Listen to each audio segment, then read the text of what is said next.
Friday, December the 6th, 2024. And I decided to go live on my phone. I hope I don't get any disruption from people calling in, random people. Where's the camera? I'm never looking at the camera. I'm always looking at the stupid live button. So for those of you who don't know me, my name is Barbara. And I host a cooking show on YouTube that's called The Bear Pantry Show. This is for the new subscribers, okay, guys? And it's cooking and lifestyle stuff. I think I always tell people that it's cooking, but I've always shown my entire family and some of the stuff that goes on behind the scenes. So I think it's like lifestyle, right? Over here at this channel, I try to do reviews, and although a lot of my reviews have great views throughout the years, they didn't get the great views like right away, but throughout the years, I can't seem to wake up reviews here at this page again. So I do some DIYs and I do some health stuff. One of the main things is how to get rid of heartburn the natural way and what happened the first and second week after I took out my gallbladder. So if people are confused, it's because this channel is all over the place, okay? Right now we're just going live as often as I can through Monday through Friday, so that we can discuss events that's going on in the world. So at first when we started was like a couple days after the elections, because I needed people to talk with about what I think happened during the elections. And then we're just like building our faith as we go along and then talking different topics that's happening. Heidi, I couldn't send out the alert today because I'm doing it on my phone. I have the computer here, right?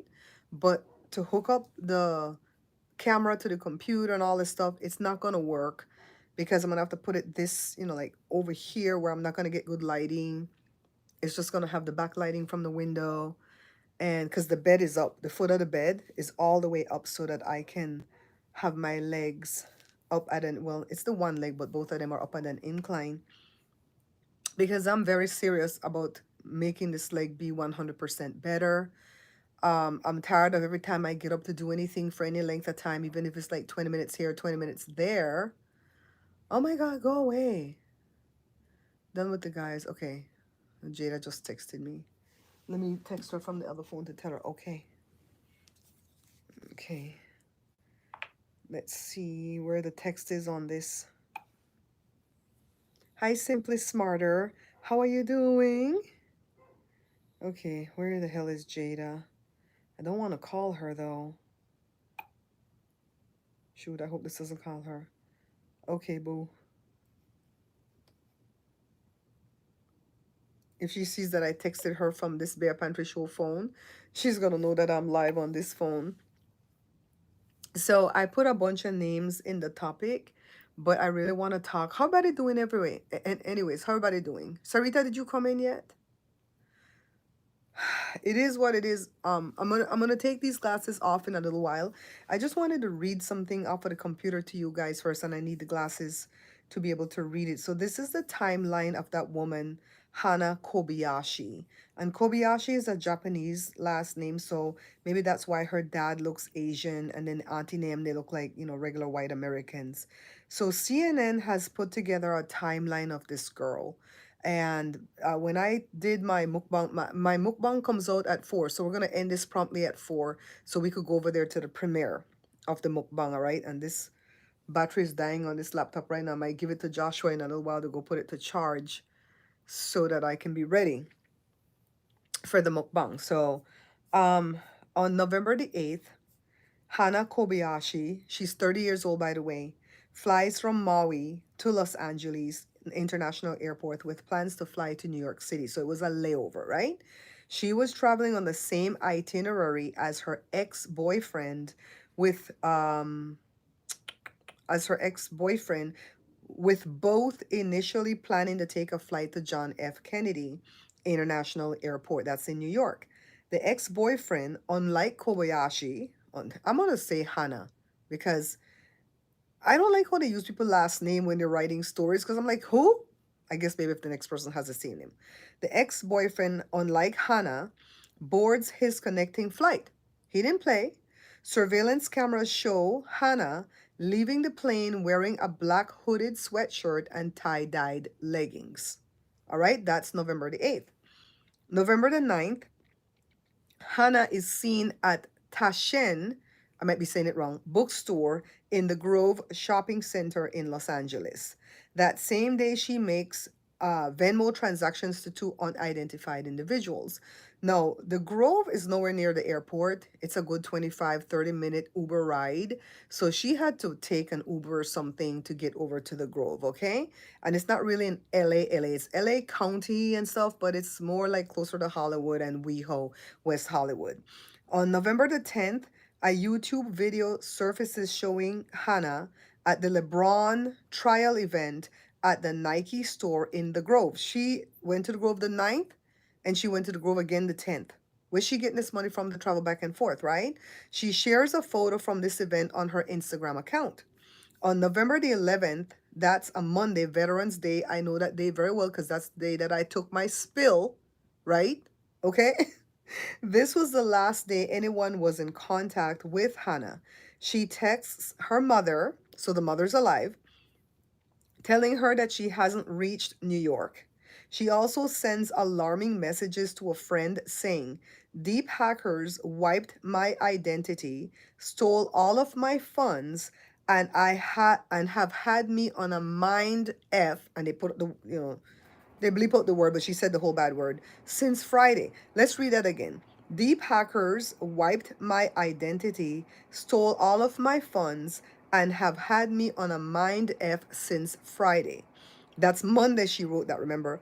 "And I got tricked pretty much into giving away all my funds." Now, let's pause for a second right there really quickly because there's another report that came out yesterday that said this girl may have been married right before she left Hawaii to come to go to New York. So she stopped in California first. And it might have been one of those marriage for green card. She would probably give the person the green card. That's alleged, okay? The individual seen with Hannah at the metro station. Wait, hold on. I skipped the whole paragraph. Surveillance footage from this day, from the 11th, shows Hannah at a downtown Los Angeles metro station near Crypto.com arena. So to go downtown to get those metro trains, I'm scared to do that. And I live here. That's why you don't see me ride the train to go visit people in LA and go to Union Station and get the metro to go there and walk here and catch the bus. I ain't doing none of that.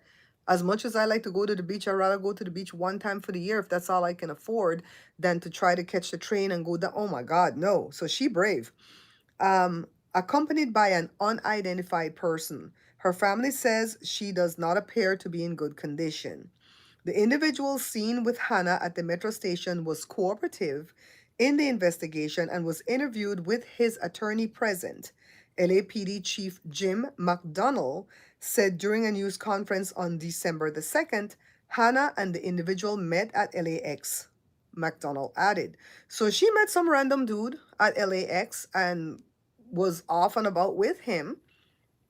And he's already been interviewed. How come they not interview the ex-boyfriend? They haven't said anything about interviewing the ex-boyfriend. So they interviewed this dude, and I don't have any suspicion about this dude because of the fact that he had an attorney present. Because I've told my viewers on this page and the other page over and over again that in America, when the police is questioning you, you ask for an attorney. You don't have to be guilty of nothing to ask for an attorney because the police can misconstrue the things that you're saying to fit the narrative that they want. They do it all the time. Even if you happen to be in Greece and something happened in California on November the 11th, 2024, and they want to question you about it, you need to have your attorney present. You tell them, "I need an attorney." Because they'll tell you stuff like, "You don't have to talk to us," They won't sometimes they won't read you the actual Miranda, like saying you have the right to remain silent. Anything you say can be used against you in a court of law. You have the right to an attorney. If you can't afford one, one will be appointed for you, right? They don't always say it that way. They'll put you behind this desk and they'll say, "You don't have to talk with us. But we really want you to clear up something." How do I know all this shit? Because it happened to people I know. And they've been deported. And they didn't do the crime. But they didn't have an attorney while being questioned. And so they got busted on some shit else. That wasn't whatever they were being questioned on. Okay? So that's what they do. So I have no problem with that guy asking for an attorney. This girl is hella missing and they want to question me and I just meet her. Hell yeah, I want an attorney. Josue. In a little while, can you come back to get this computer for me for put it for charge? Like 10 minutes? Yeah, what? 10 minutes, come back and get this computer from me so you could put it to charge? Okay. All right. Let's grab after the shower. You going to shower first? Yeah. Yeah, you could do that. I'll be ready by then. So anyways, hi Sam, how are you? Oh God, some weirdo. All right. So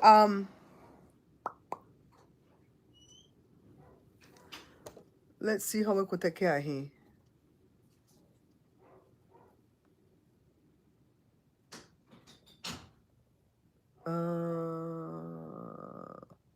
We're gonna put you in timeout.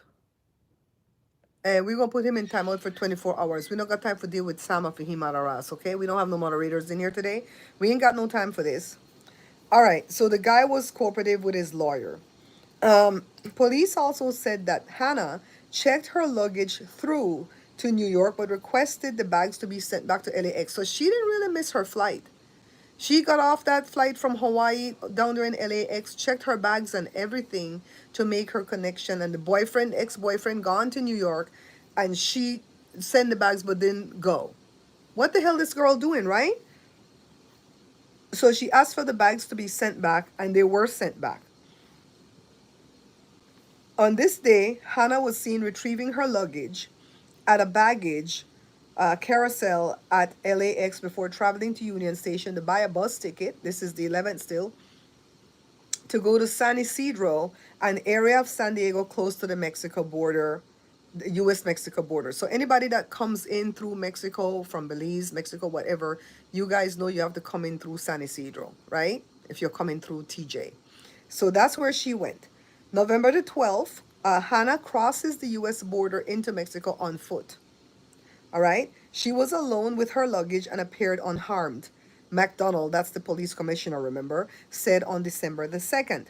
That's November the 12th, okay? That's the day after I took my spill. I'm always going to remember that damn day that I fell because I'm still holed up on the 6th. It's a month later and I'm still trying to get better. Okay, so November the 12th, okay, we already read that. November the 15th, the Los Angeles Police Department creates a missing person poster for Hannah, describing her as last seen at the airport with freckles and a forearm tattoo. That's what they're going to say with me if I go missing. Freckles, but no tattoo. All right? On November the 24th, which is about 4 days before Thanksgiving, Hannah's father, Ryan Kobayashi, is found unalive at 4 a.m. on West Century Boulevard near the airport. Century Boulevard is the street you take down to the airport. Let's see.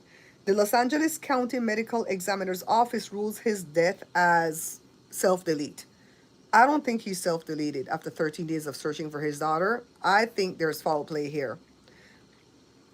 After tirelessly searching Los Angeles for 13 days for Hannah, Ryan Kobayashi tragically self-deleted. The Kobayashi family said in a statement, Hannah's aunt, Larry Pigeon, told CNN that he I'm just going to say died of a broken heart. I don't believe that story. I really don't. November the 26th, in a board of police commissioners meeting, McDonald provides an update on Kobayashi's case, saying investigators determined Hannah intentionally missed her flight. Why I say? Why I said just now? She intentionally missed her flight. Hi, Myrna, darling. Hi. I watched that video where you sent me to Myrna. Let's see. From Los Angeles to New York. Investigators also noted that upon arriving in Los Angeles, Hannah maintained contact with her family and remained active on Instagram over the next few days. On December the 1st, this is after Thanksgiving, this is the Sunday after Thanksgiving, this is Sunday that just passed, investigators from LAPD's Missing Persons Unit traveled to the U.S.-Mexico border, where they viewed surveillance video from U.S. Customs and Border Protection of Hannah crossing the border. The people, they left LAPD down there, and then ride 2 hours out that way to San Diego, gone to the border, and look at the video themselves. Okay, they ain't playing.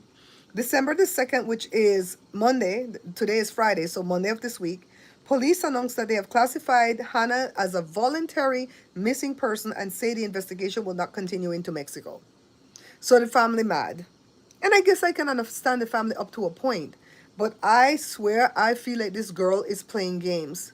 She is pulling a Jussie Smollett, acting like stuff is happening when stuff is absolutely not happening to her. She, if that's true that she got married before she left Hawaii, and she's talking about she got her identity got wiped out and all her money got wiped out or whatever, the husband who she got married to is the one that did that. And I wouldn't doubt that he's the one that pushed the pot off the thing, because I'm saying he got pushed. That's my opinion, allegedly. All right? So something is not adding up. Let me see if I could take this off. Something is not adding up with this girl. I still think that she is willfully willfully missing, that she didn't get kidnapped or anything. And I feel like if that marriage story is true, because that just popped out of nowhere, that that husband got something to do with it. The one that get married for the lettuce. That's what we Belize people call it with green card. It's for lettuce. It's for lettuce. So that's the Hannah thing that I wanted to have a timeline, because I really did not have a good timeline when I did my mukbang. And we just kind of talked about it loosely. I thought the dad may have flown in from New York to search for her, but he flew in from Hawaii. And I thought the girl was born like, in the States, but she was born in Hawaii. And then she moved from wherever she was born, whatever island, to Oahu. And that's where she was living for the past 3 years on her own at age 30. All right? Dog the bounty hunter say the gal slept off in his house 3 different times because she was familiar with his daughter. And of course, he's blaming California, and he's praying for the new administration to take over so they could get rid of all the sex traffickers and all the bloody foolishness that Dog the Bunter had to say about our beautiful state. I can't stand when people trash California, because I don't trash nobody else state. The only state I ever trash is Florida. And I trashed Florida because I actually lived there for almost a year when we first came from Belize. And the white people in Florida were really, really nice to us, because we went to school in the white people neighborhood in West Palm Beach. They were nice to us. The black folks, the Caribbean folks, they were nice to us, but the Cubans were nasty son of a bitches to us. And it's not all the Cubans. It wasn't the dark-skinned ones like me. It was the white-skinned ones. They're awful people, and I would never... The minute I meet somebody and they're light-skinned and I hear them a Cuban, they say, bye. Don't need to know you, bye. They're always rude, because they get all that, what you call a thing, when they could come into the country. The rest of us have to have visa to come into the country, but they can come in here and claim political asylum. Not all of them get to stay, but when the ones that do get to stay, they become sons of bitches. I'm telling you, don't like them at all. And I know Cuban people might be watching me go, oh, she don't like me. No, it's the ones I met in Florida. So that's the only state I've ever trashed. And not because the state is ugly. The state pretty. I like all the palm trees, stuff like that. But girl, I would never live in Florida. So, but I don't like people come and trash my state and trash my governor, all this mess. So the next topic that we have, what's the next topic that I have in the title? I have Hannah. I have Romania. Okay, so let's talk about Romania. So Romania was having their elections, and they did like a preliminary thing. I'm going to call it like the primaries, because I don't really understand. It's the parliamentary system I think they have.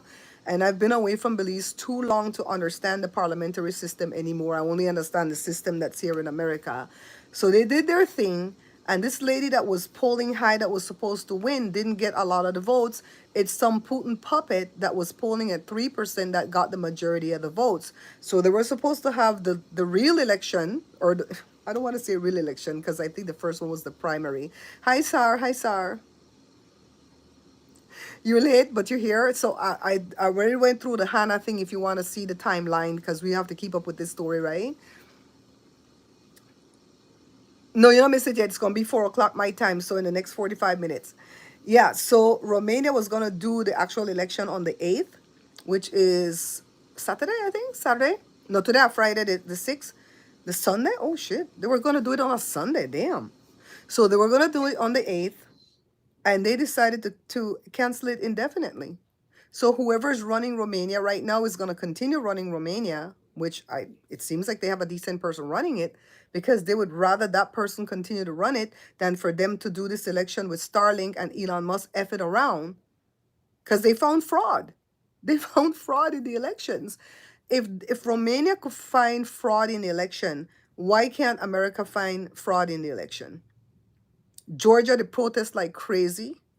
The one in South Korea, that dictator jump up and holla martial law, And the parliament say, hell effing no. And now they're going to impeach his ass. And it's not the stupid impeachment that we have here in America, where that asshole got impeached twice and bitch McConnell blocked the Senate from convicting him. And even if he was convicted, he wouldn't have gone to prison. He would have just been out of office. In South Korea, his ass went to prison. It's time for these dictators to come down. I did the Hana Kobayashi thing already. I read through the whole timeline from November the 8th till right now where they think she's at, okay? So you guys, I'm going to leave this up even though I'm doing it in the profile orientation. You guys can go back and watch the part 2C because we want to be caught up on this because she going to appear at some point and they will arrest her ass for marrying somebody for lettuce. I'm telling you, the Fed's probably looking for her. That's why the police ain't looking for her no more.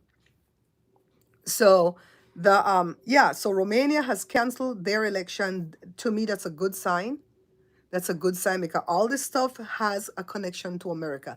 Everything is connected, guys. Even the man, Brian, whatever the hell his name is, the CEO of United Healthcare, even that is connected, I feel.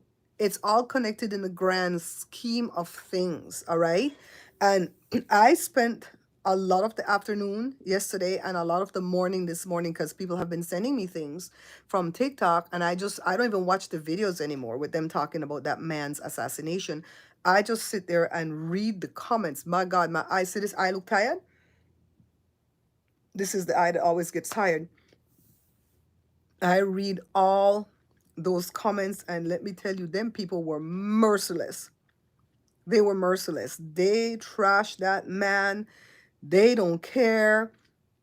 Remember that time when Melanoma wore that jacket that says, I don't care, do you? They put that in the chat about the man. Somebody even gone so far as to say, I hope he can look up from where he is and see us from hell. From hell. The comments are to die for. Josue, I'm putting for charge me, baby.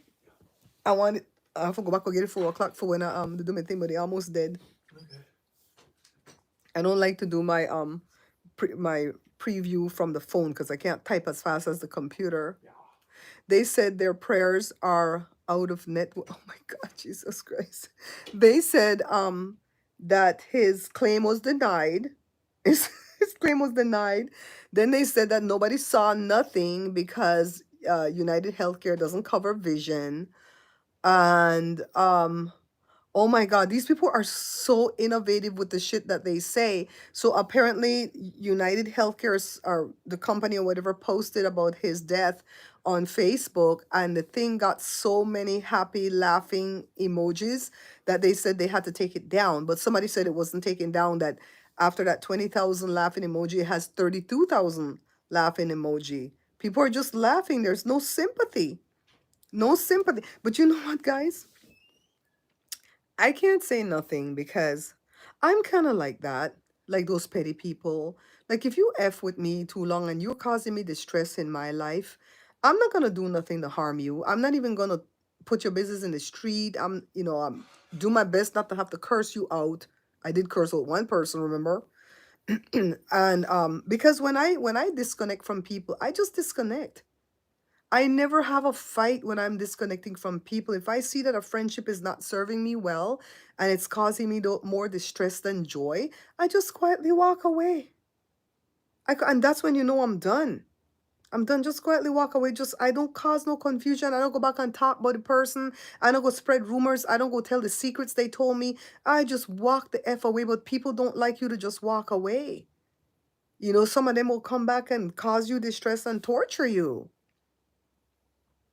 So I have Kaiser, and I'll tell you, I told you guys before, when I miscarried, before I got pregnant with Jada, I had a miscarriage on February the 6th, the 5th, February the 5th, 1994, 94, 95.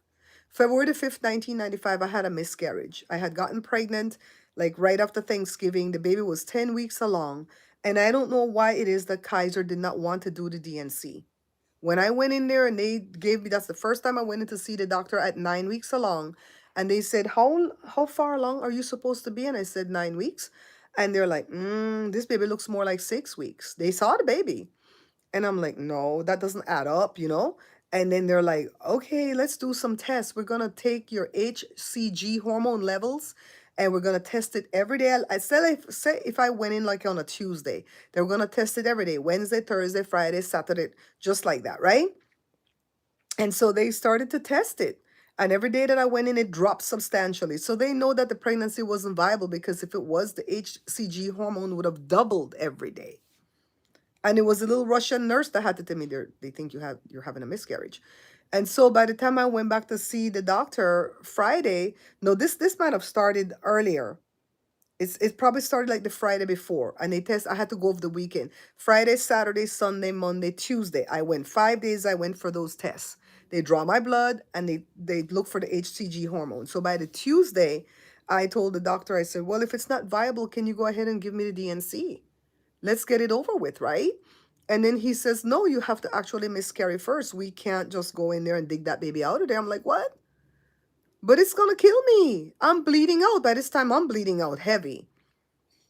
And they didn't do anything Tuesday, Wednesday, Thursday, Friday, till Sunday night at 8. That baby ejected itself. Praise God. After I got down on my knees and called out on God, just like Daniel in the lion's den, please, God, get this baby out of me. What's up, babe? And then the miscarriage happened, and I went into the emergency room. And what if I couldn't get care? That's what's happening to some women in other states, in those red states where everything is blocked, right? They can't even get care when they go in. Thank you, God. When I got in there, they gave me care. They put me in a little broom closet size looking room, and they gave me a DNC without any drugs, without any anesthesia, because of the deficiency that I told you guys about yesterday. Joe was like, don't give her no drugs. We don't know what, because they were just figuring out. I knew I had that deficiency since I was 18, but they didn't believe me. Kaiser didn't believe me because they figure I made that shit up, right? No, I didn't make that shit up. They tested me at LA County, so they gave me the DNC. Praise God, I got care. And I lived to get pregnant again and have a beautiful daughter. So that shit where these people, what they say, the doctors go to college for 6 years to get the knowledge that they get to treat the patients. And then you have these yahoos that barely have a high school diploma that becomes CEO of these companies, and all they're tasked with is trying to cut costs, cut costs, cut costs so that they could pocket the money. It's not fair.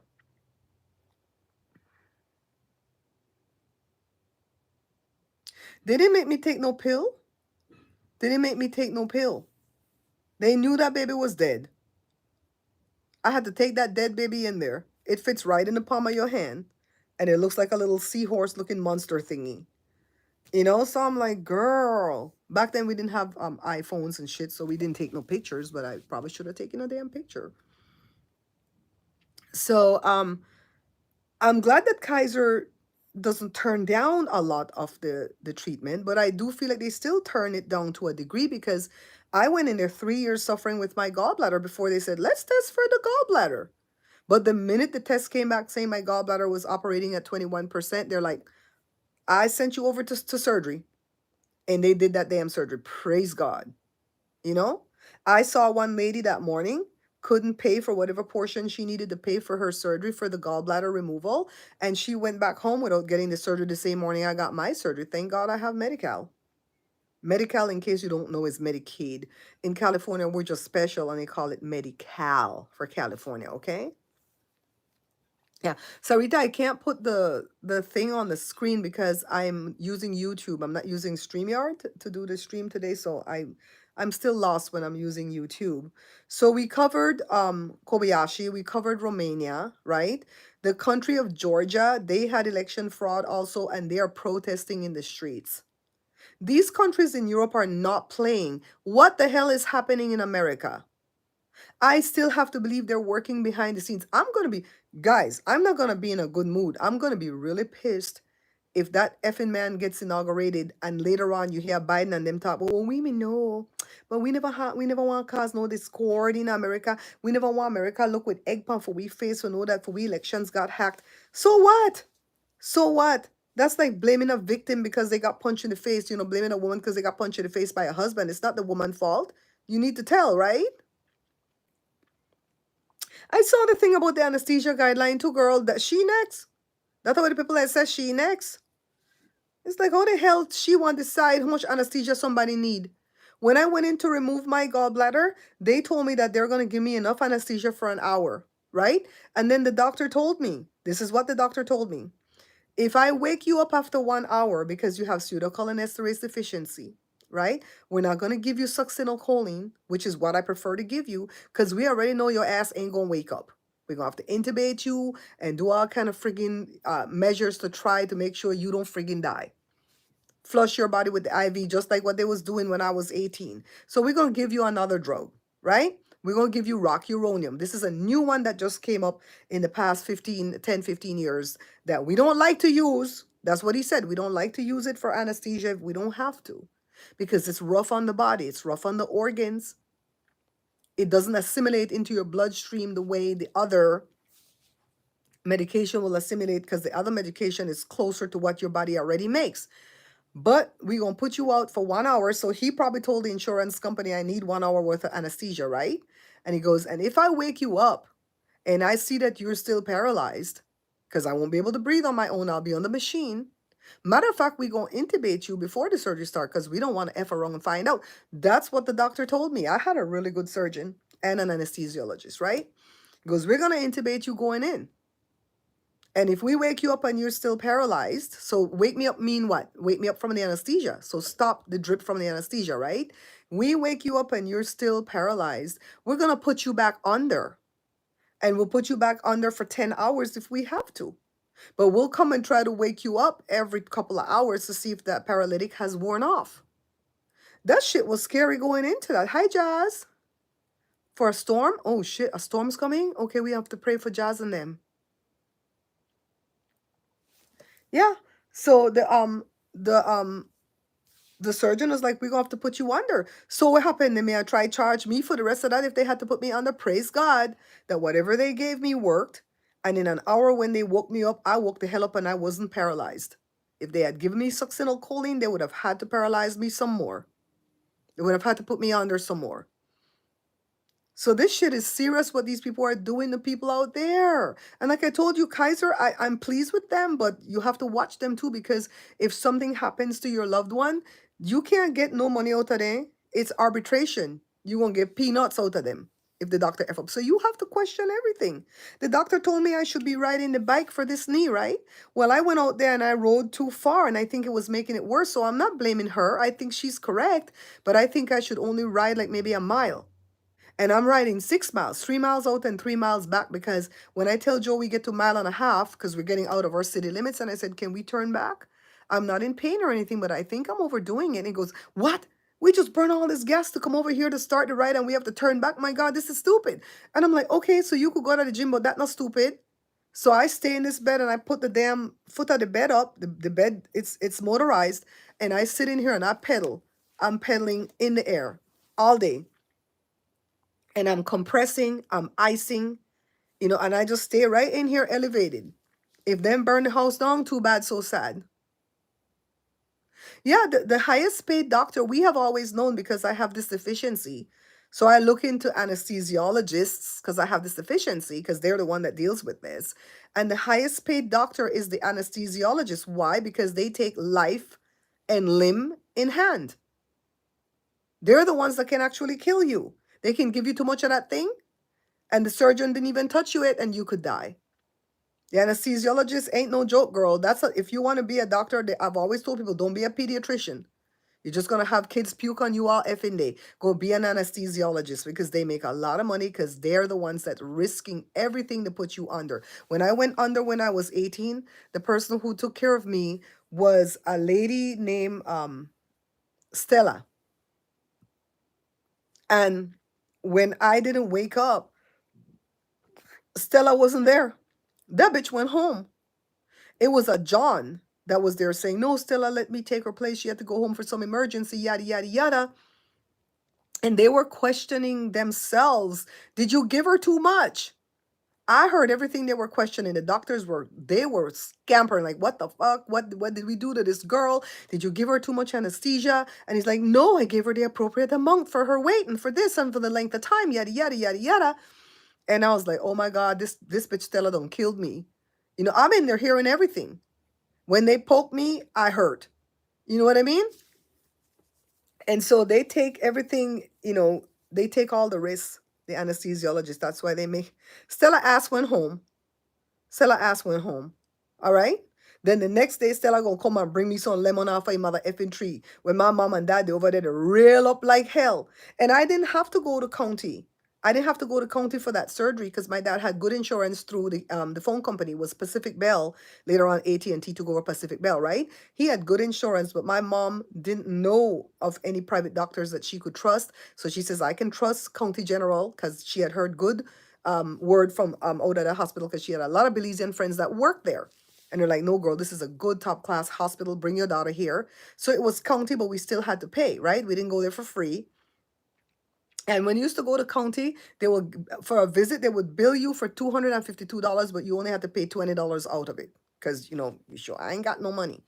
But that time, my dad's insurance covered it. And that's why we went there. And praise God, I went there because that's a teaching hospital. And so there was one doctor in the room that kept saying, oh shit, I've seen this. I've seen this in my studies. Oh my God, oh my God, oh my God. Freaking John and Stella didn't know shit. And the next day they came and they go, your daughter has blah, blah, blah, blah, blah, blah, blah, blah, blah. And there was no way for us to know that she had that. It's not something that we test for. It's one in every million people who has this. It's autosomal. That means you to my mom and you to my dad put together and gave your daughter the bad gene, yada, yada, yada. And it wasn't until I had the miscarriage. I've always known I had it. I wear a medical alert chain. Sometimes it's a bracelet. Whatever, I wear the medical alert thing to show that I have this thing. But most doctors don't know what the hell it is. They're like, I remember studying that for like one day in my course to take the MCATs, but I don't freaking remember what that is. What is it? They don't know. And I used to write to all these medical shows, Chicago Med, Chicago this, Chicago that, and ask them, ER. I used to write to the producers of ER, can you put this in one of your storylines? Because this shit is scary. They never listened. You know who finally put it in? The good doctor. But I didn't write to them. But the good doctor, the guy with the autistic doctor, they put that deficiency in the storyline. And when the storyline was unfolding, my kids were screaming, Mommy, Mommy, Mommy, it's your deficiency. Because they knew the symptoms that the patient went through after the anesthesia and it wouldn't wake up and they couldn't breathe, but the person wasn't dead and they tested and everything that I told you I went through is the truth. I wrote a whole thing about it at the time. What do you call it? What do you call it? Contemporaneously when it happened. Right after it happened, I sat down and I wrote everything that happened. That's so I remember it so well. And I have it in a little book written somewhere from what I went through December the 10th, 1984. So, Miss Lucky, if you spell something wrong, don't worry, you could just leave it up there. I always thought the same one was supposed. Yeah, the lady left. She didn't get 65 on the test. The lady left till she got home. It was so many effing doctors in there. It was the one that did the surgery. It was the main one, the primary care physician, because the one that did the surgery was an OBGYN. Who else? It was that anesthesiologist, John, because Stella had gone home. It was a Jamaican nurse. I don't remember her name, but I'm sure it's in the book. It was at least about 6 to 7 people in that room working over me feverishly. That shocking thing that they did to my temple, though, I didn't know what that was about. I thought they was trying to shock my brain back to life because I really thought I was dead. I thought it was like hovering over my body or some shit. That was to see if I would cry. Because if no tears came, that means I'm deep under the anesthesia. But if tears came, that means I'm out of the anesthesia and I'm just paralyzed. And they didn't know why I was paralyzed. I was paralyzed from head to toe, couldn't move nothing. They had that breathing machine in. I'll tell you guys a little joke. So the doctor said, I'll take this breathing tube out of your mouth if you can lift your head 2 inches off the pillow and hold it for 10 seconds for a count from 1 to 10. And I said, okay, And so I raised my head up 2 inches. I felt like I raised it 4 inches. And I'm counting 1, 1,000, 2, 1,000. And I'm getting to the 10 and I go, And they're like, you didn't move. God damn, I felt like I moved. I was like, wow, I didn't want. Then I panicked. I went into panic mode. Then I knew a little bit of sign language back then, right? And so I'm spelling in their hand like fucking Helen Keller, right? And I'm M-O-M. I'm spelling in their hand and, trying to, girl, I didn't move. Girl, I didn't move. My brain said I moved. And eventually, after about 5 hours, I could move a little bit, and I'm like, M-O-M. And one of the doctors was like, I think it's sign language. I think she knows sign language. And so they're like, Mom, she's spelling mom. Somebody knew what I was spelling. And they're like, oh no, the mom went home. And the nurse, not the Jamaican one, another one that answered the phone, she was like, we told her to go home. And so I was like, oh my God. That shit was scary. That's why every year on the 10th, I don't relive it to just like be tortured, but I relive it to praise God that that happened in 1984. I got married to Joe 86. So that's 40 years. My God, we're going to have a party on the 10th, guys. We're going to have a party over at Bab's Bear Talk. We're going to play Christmas music. I keep saying I'm going to do it, but I didn't do it. We're going to play Christmas. I'm going to get my playlist together. We're going to play Christmas music. We're going to go over to Bab's Bear Talk, and we're going to celebrate my 40th birthday. Praise God. If I were in Belize when that thing happened to me, I would have surely died. I would have surely died. And that was part of the reason, too, that I was able to stay in this country. That deficiency that I have that makes me so unique was part of the reason why I could stay in this country initially. After that, everything else went through with what we were doing, right? But initially, that's why I wasn't sent home, because they're like, if we send this niche home, she gonna die. Thank you, America.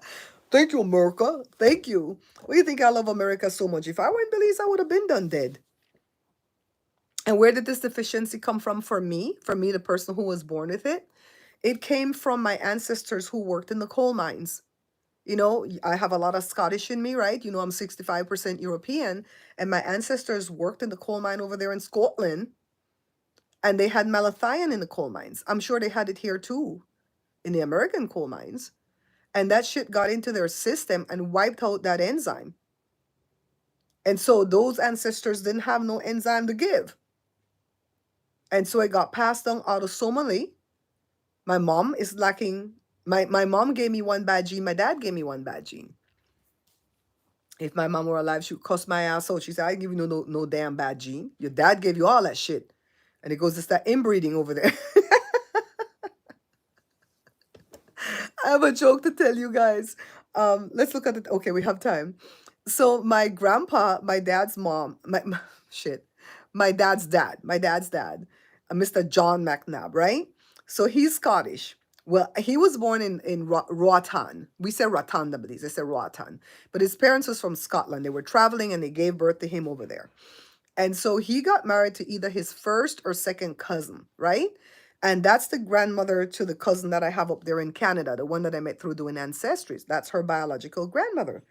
So one day, me and her were talking, dummy us. I talked to her earlier this year too, and I haven't talked to her all year. But one time we were talking, and I'm asking her, I said, if that lady was your grandmother, Grace, her name is Grace, my cousin's name is Grace, then how the hell is she coming up on my ancestry list as my like second or third cousin? I don't understand that. She's not biologically related to me. I said, our grandpa is related to me. You know, my grandpa is her grandpa. Girl, it took us a while for us to remember that her grandmother and her grandfather, which the grandfather is my grandfather, were first or second cousins. She said a second, but we have always heard it was first cousins. And that's why the lady related to me, because the man married his own cousin. So I'm like, oh shit. So so anyways, I'm the only one that was discovered to have this deficiency. And after I gave birth to my three children, after I gave birth to Jada, because when I got pregnant, right after the miscarried baby, I got pregnant with Jada shortly afterwards, and I had an OBGYN, and I had what's the one called for the baby? Not pediatrician. I'll think about it. They had a doctor that took care of the baby while the baby was in utero. And that doctor told me point blank period. Shit, why I can't remember the name of that doctor. Not the actual name, but the position. Um, that doctor told me that I'm here to look out for the interest. Something they bun out there. I don't know where the hell any cook. I'm out here to look out for the interest of the baby. The OBGYN is here to look out for the interest of you. So every time there's a decision that needs to be made about this pregnancy, you're going to have to confer with both of us. No, it wasn't a pediatrician. It was one that takes care of the baby when the baby was in the womb. Can somebody look that up for me? An OBGYN and frig, I can't remember the name. In any case, that doctor was always looking out for the baby, and my doctor was looking out for me. My doctor was Filipino, and he's like, "The hell we gonna look out for you?" And Joe says, "Look, my wife over any baby. I'm sorry, but I didn't have any complications. Praise God. But I had to see both of them the entire pregnancy, and then Jada was born December the 27th. So right after Jada was born, perinatologist. Thank you, Diane. You put a word in there that made it click. Perinatologist. That's who that was. Perinatologist and an OBGYN. And the perinatologist was Jada's doctor while Jada was in my womb. After Jada was born, then we got a pediatrician. So, because she didn't have any complications. But after she was born, they tested all the children because my uncle Les, bless his heart, he's dead and gone since '02. But the doctors at Kaiser did not know what the F to test me for. They go, "What did county test you for?" I said, "I don't know. You the doctor, I'm not the doctor." And so my uncle said he talked to my uncle used to work at a hospital because my uncle was a paramedic in the army. And he said that my doctor friends tell me that they have to do a dibucane resistant test on you. They had to send out to a third party company. Kaiser didn't want to do that. Man, I've been in trouble over there since day one. And they sent it out, and the boys came back low on the spectrum. Like if the spectrum is 3.0 to 8.0, the boys got like 3.4 and 3.6. They didn't get close to the 8. When Jada was born, because they did a different test on Jada, they did because they said she was a neonate, right? Meaning a newborn. And they did a different test on her, and the score was supposed to be 83, 84, 84, 84 to 93. It wasn't 3.0 to 8.0. It was like 84 to 93 was the spectrum. Jada got like 83.9. And they're like, "Oh, she might be deficient, but we don't know because she's a baby." And they said they would test her later, but they never did. But Jada has never been allergic to anything, or I shouldn't say allergic. Jada has never had adverse reactions to anything that I've had adverse reactions to. All right, so we think Jada is good. Joshua has been the trouble child. Everything that I have bad reaction to, Joshua have bad reaction to. And he was one that was the lowest on the thing. I'm totally deficient. I got like a 1.7 or something. They're like, "Yeah, that's deficient. You're way under the 3.0." And so nowadays, if you look up that deficiency, it's not one in every million people that's coming down with that deficiency now. It's like, shit, one in every 100,000 or some shit like that, or one in every 10,000. It's a low amount, right? And it's because people are taking a lot of medications, and we're exposed to a lot of shit we're not supposed to be exposed to, and it's wiping out that enzyme out of people's bodies, and nobody is paying attention but Barbara. I'm paying attention because I know what it's like to live with this, and I pray that nobody else have to come up with this bullshit to live with. You know? Maybe that's why we're so close, huh? I wouldn't want to wish this on any of you guys. You can live a normal life, but when you need medication or vitamins or anything like that, you gotta check and check, because if I can't take this whole family of drugs because it's gonna mess with that deficiency, even if the drug is not in that family, but it has some activity in it, I'll have trouble with the drug. So when I go to the hospital, they look at me like, "Bitch, why did you come? There's nothing we can do for you." So I say all this story to tell you guys that this shit where they have pre-existing conditions, and if that asshole takes office and they try to get rid of that, I'm screwed because I have a pre-existing condition. My kids have pre-existing conditions. By the way, Jory went for the interview today. I thought it was yesterday was going to be the interview.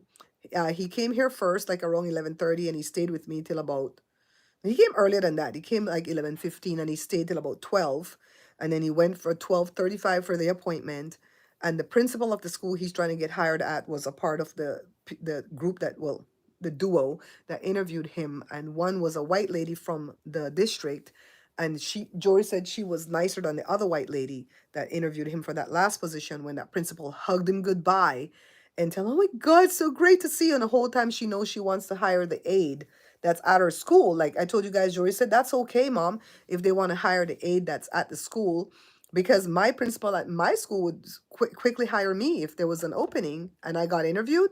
He would hire me, so I'm not mad at that. I'm mad at this bitch hugging me, telling me how great it was to see me again after I gave 14 weeks of my time over there for free, and then I get home and I find a nasty email waiting for me like I don't qualify for shit.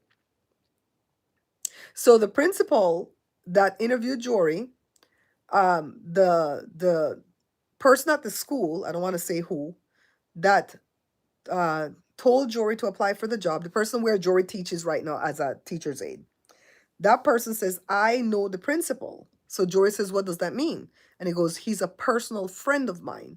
And I've reached out to him to ask him to consider you.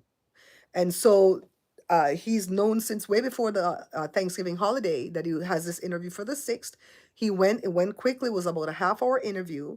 He said, I think because last time he went dressed up with a tie and shit. He goes, I'm not even going with a tie no more, mommy. I gave up. I'm just going to pull a polo shirt. And he looked clean, looked nice, put together. And so he said that the principal was like really chill and laid back, just like the friend said. The principal is vegan. He loves gardening. Joy knows everything about the man. Everything about the man, okay? And so they ask him to like sell himself at the end, like, why should you get this job, right? So the principal is the one who wants to hire someone else, or Jory. Yeah, the principal, I'll come back to how Jory sold himself. The principal from the elementary school that Jory was trying to get that job for, um, she had an aide, a teacher's aide at the elementary school that she wanted to hire. So Jory applied for the job. So legally, they have to open up the job, right? They just can't pass the job to the lady. So to play the game, they gave a few interviews.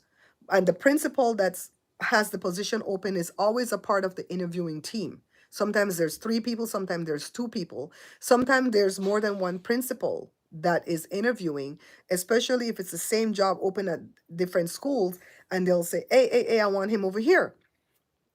So that principal, Jory had already written to her and say, hey, would you consider me? I applied for this job at your school. Remember me? I was a student teacher that did the 14 weeks over there and yada, yada. And she goes, oh, yeah, I remember. And no, at first she said, thank you for your interest. I said, this bitch ain't gonna hire you. And so he went for that interview, and she was so happy to see him. She remembered him. She would kiki laughing. The lady from the district was there. They all loved him. And when he got home, there was an email waiting saying, so sorry, too bad, so sad, but you don't qualify, or some bullshit. Jory didn't read it. Jory was cussing. And then later on, somebody pinched Jory, the black lady from the elementary school, because I don't know if you are like us, but when we see other black people, they're always like looking out for us, and we always look out for them. That's how it rolls. That there's that black man nod, like every time they see Joe. So they play too much. They play too damn much. So, anyways, Jory says, Mom, I'm not upset with her that she wanted to hire her teacher's aide, because at the middle school where I teach, that's the school Jory attended also, my principal adores me, and if there's a position open and I've interviewed for it, he would sooner hire me than some random person from some other school, right? So I'm not mad at that, Mom. What I'm mad at is that they pretended the whole friggin' time, and when I got home, feeling jazzed, feeling like the interview went well, and I'm optimistic, and I see that email, I'm like, these bitches, why hug me? The hug was the thing that sent him over the edge. Why this bitch hug me? Why? My kids are just like Joe. They don't want to be hugged.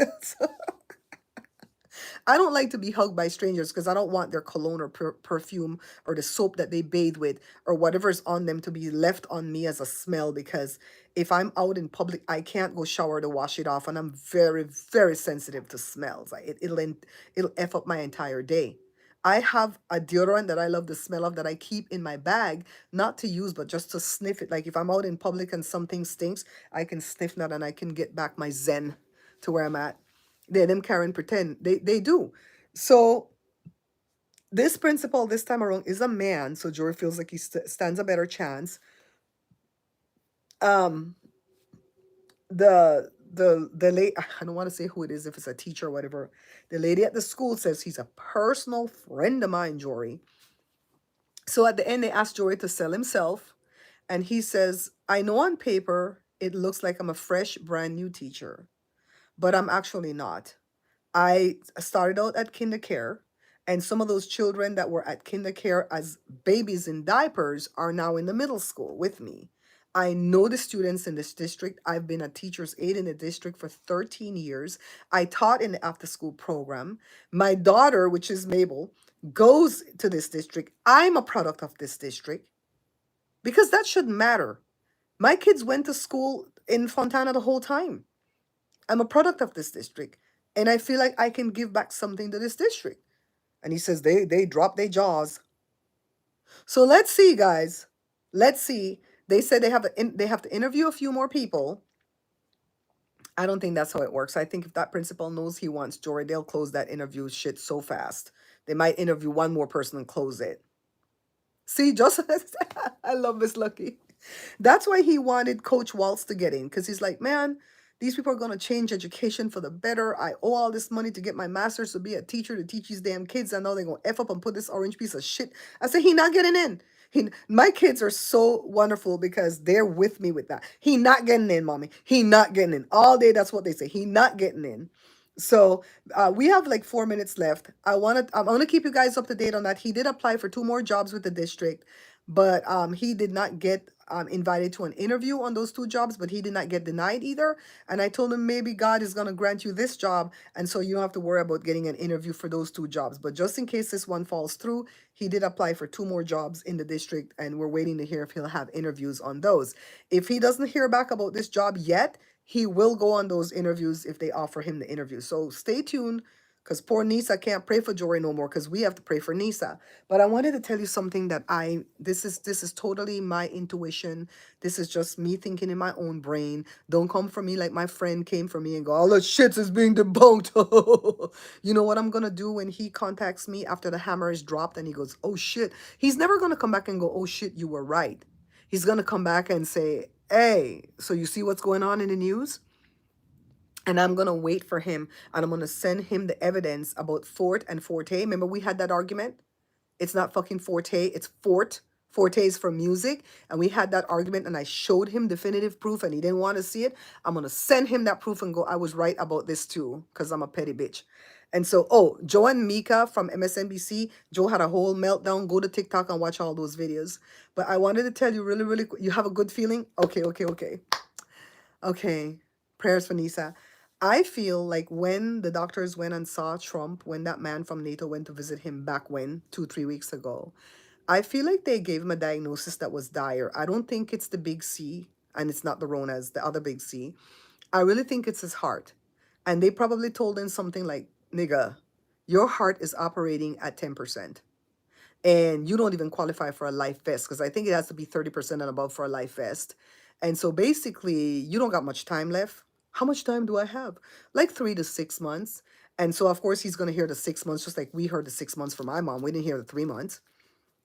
And they told, and he goes, well, what's the course of action? And they probably told him, well, we're going to have to pump you full of heart meds, probably the Joxin and all those damn meds. And we're going to have to give you like vitamins and infusions of this and blood transfusion. Because see, Nisa's going through all this shit right now just because of her heart, right? And she don't got no cancer. And so they probably told him, we're going to have to do all this just to try to get you to inauguration. And that's why he wants to be inaugurated early, because he wants, if he dies, he wants to make sure JD Vance gets in. You see what I mean? And so I'm like, I honest, this is not no card readers. There's no card readers have said this. I don't read no cards. This is me with my own little brain sitting here thinking, like, what the hell is going on? Because I really feel like he's desperately ill. Because if he wasn't ill, he would have done left Mar-a-Lago to travel the world to go boast and ram it down our throats that he's going to be the dictator that he said he's going to be. That's my opinion. Opinion, okay? So we have 1 minute left, and then my damn live is going to start. I'm going to see you over there if you guys have time to pop in really quickly to just say hey or to put a heart or something. And it's a long video. It's a 45 goddamn minute video. Mukbang. Joe was doing the most. Joe talked a bunch of bullshit in this one about some damn shit he's watching on YouTube with some aliens. My God, you guys are going to die laughing, okay? Come over to Bear Pantry Talk. Let's go. I'll see you guys over there. Thanks to everybody who came in. And if there's breaking news tomorrow, I'll come live again at some point. If not, we're going to save it for like Monday, okay? Bye. Let him know that I've been praying for him daily. I'll tell him. I'll tell him. I know you've been praying, Sarah. I know. And I know a bunch of you have been praying, and we really appreciate it, okay? Bye. Love you guys. Yeah, Bear Pantry Show. See you over there. Bye, Simply Smarter.